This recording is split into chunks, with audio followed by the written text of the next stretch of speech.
Today we're going to attempt to finish up our little tree activity. I wanted to make a mention of a concept for you guys that has a lot to do with the way our eyes work. Now, we already know that perspective is the way we see things. In this case, if you look at these trees, because we're doing it from what's called ant's eye view or from the ground, yes, they're big at the bottom where they're closest to you. And then they get smaller and smaller and smaller as they go up towards the vanishing point. But there also is something else going on here, and that is called foreshortening. Now we know that trees are tall, okay? But when you are given a certain view, like on the ground, right by the trunk of the tree, okay, our eyes make them look incredibly squished, like this, which is why we can fit this painting and drawing onto such a small paper, okay? We know in real life, if you were standing, that the tree would look much, much, much taller than what it is on the paper. So we're trying to get that illusion of what's called foreshortening, where things tend to get squashed depending on how you look at them. So our next step is to begin adding the scars and growth parts of these trees. Now, these trees in particular are called birch trees. And birch trees have a lot of marks on their trunks, okay? Their bark is very thin. It's not chunky like a lot of bigger trees. Birches have a thin bark, and as they start to grow, they get these marks on them, okay? And they kind of go around the trunk, and some of them even start looking like little mouths or eyeballs or faces. So if you look at what I did here, okay, the key to this is at the bottom of the tree, these marks are really far apart. At the top of the tree, you'll notice that they start to get closer and closer together, and obviously they're shorter because you have less room. All right, now we want to make the trunk of the tree look round. So when we do these scars and growth marks and stuff, okay, we want them to be at a curve from either side of the trunk before we do anything else.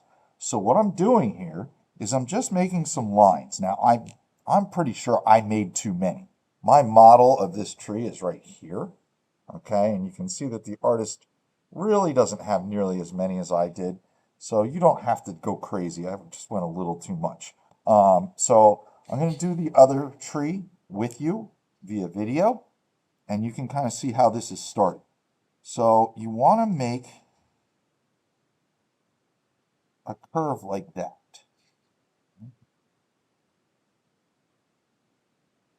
It's almost like a vertical curve, okay? And you can make them different lengths, but keeping in mind, as we get towards the top of this tree, they're going to get a little closer together.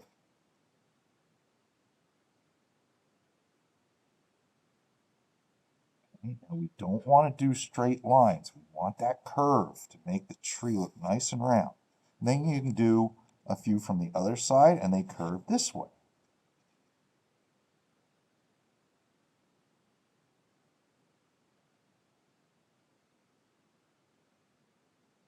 You never want to go all the way across the tree, because that's not how these trees grow. And towards the top, we're going to get them a little closer together. Once you've done that, you're going to go back in here, and this picture is in your Google Classroom, okay? You're going to make these things look a little bit chunky and kind of messed up, lumpy.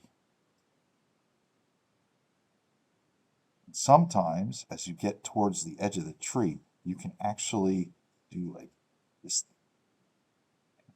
Fill them in. Do this for both sides.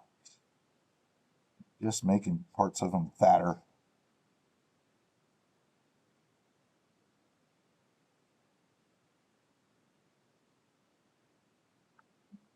Now, as we get towards the top, because they're going to be so far away from where we would be laying on the ground, we don't have to do much to those lines up there because they'll be super small. Okay, so I'm going to work down the other side. I'm going to do this same exact thing for both trees. So you can go ahead and pause up the video, make your marks, and then make them fatter, like I did. You're going to do this all the way up your tree. Try to stay out of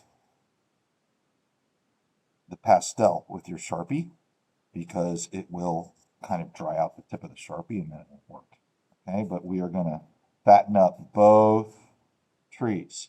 If your Sharpie should decide that it wants to try and die, you can try and revive it by working over here. Just kind of getting the ink flowing again. Keep working. So go ahead and take care of that step. We have one more step with the Sharpie that is next, so you can pause me up and get this taken care of. Okay, our last step with the Sharpie marker is to add a few more of these marks in between. Remember, they are curved. Nice gentle curve going along the trunk of the tree. They can be different sizes and thicknesses. Okay. Just don't go overboard and make 10 gazillion of them because that'll look silly.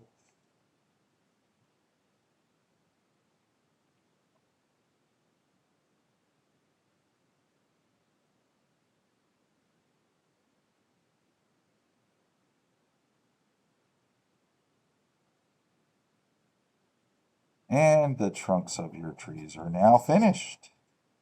We are ready to move on to our leaves.